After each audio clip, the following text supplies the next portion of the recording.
تو یہ بات کہ جو فرض نماز ہے اصل اہمیت اس کی ہے.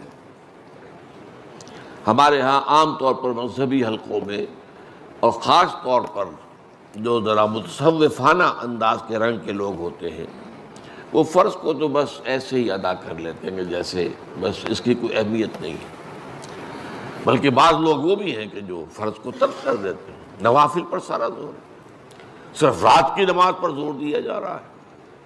فرض نمازوں یہ ہم نے دیکھے ہیں، ایسے لوگ بالفعل دیکھے. یہ تمام چیزیں جو ہیں در حقیقت اس پھر راہ نبوت سے انسان کو ہٹا دینے والی ہیں. فرض کتنا فرض، نفل کتنا نفل. نوافل کے بارے میں جو ہے شریعت سے ثابت ہے، وہ تہجد بھی نافلۃ لک، حضور کے لیے تو لازم تھی، باقی کے لیے لازم نہیں ہے. جو قیام اللیل شروع میں تھا وہ لازم نہیں ہے. ہاں رمضان مبارک میں اس کی تشویق ہے، ترغیب ہے.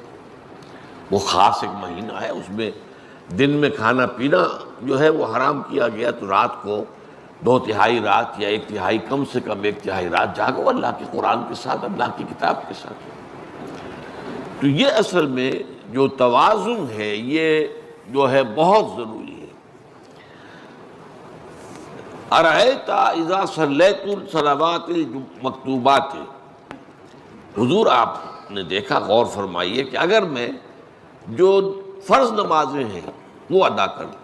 اب مثلا ایک حدیث مجھے اور یاد آئی، فرض نماز کی اہمیت کو بیان کرنے کے لیے حضور نے فرمایا جس شخص نے عشاء کی نماز بھی جماعت کے ساتھ ادا کی اور پھر فجر کی نماز بھی جماعت کے ساتھ ادا کی، اس کے لیے پوری رات کا قیام لکھ دیا جائے گا. فرض کی یہ اہمیت.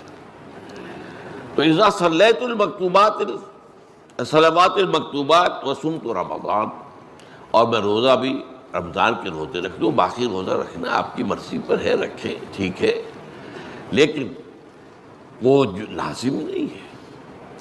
نجات کے لیے لازم جو بیس لائن ہے وہ جو عبادات فرض، اس کے بعد جتنا آدمی اضافہ کر سکے. حالات کو بھی دیکھیں، بعض حالات ایسے ہوں گے کہ اس میں اصل اہمیت جہاد کی ہو جائے گی، قتال کی ہو جائے گی.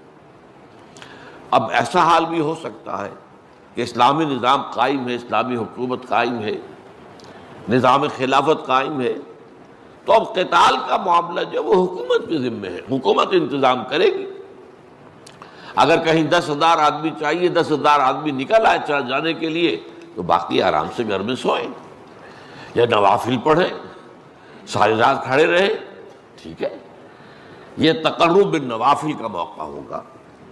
لیکن اگر اللہ کا دین جو ہے وہ مغلوب ہے، پامال ہے، اسے پاؤں تلے رودا جا رہا ہے، شریعت کی دھجیاں بکھیری جا رہی ہیں، عوامر کا استہزاء ہو رہا ہے، اور جو منکرات ہیں ان کی تبلیغ ہو رہی ہے، اس وقت آدمی نوافل میں لگا رہے. وہاں تو فرض ہو جائے گا امر بالمعروف نہی عن المنکر، جہاد، اس کی جو بھی تقاضے ہوں اس وقت سارے تقاضے اس کو بیان کرنے کا موقع نہیں ہے. اس وقت اصل شے وہ ہوگی. اس فرض کو ترک کر کے نوافل میں لگیں گے، یہ نوافل منہ پر دے مارے جائے. اس کو بہت زیادہ نمایاں کرنے کے لیے میں مثال دیتا ہوں کہ ذرا سوچئے. جب دامن احد میں معرکہ جاری تھا اور صحابہ کی جان پر بنی ہوئی تھی، خود حضور کی جان پر بنی ہوئی تھی، آپ کو معلوم ہے آپ زخمی ہوئے ہیں اور اتنا خون آپ کا بہہ گیا ہے کہ آپ بے ہوش ہو گئے ہیں، اور خبر اڑ گئی کہ آپ کا تو انتقال ہو گیا، شہید ہو گئے. اس وقت اگر کوئی شخص مسجد نبی میں بیٹھا ہوا درود کی تسبیح پڑھ رہا ہو،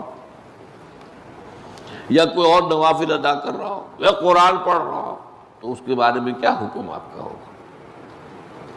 پکا منافق.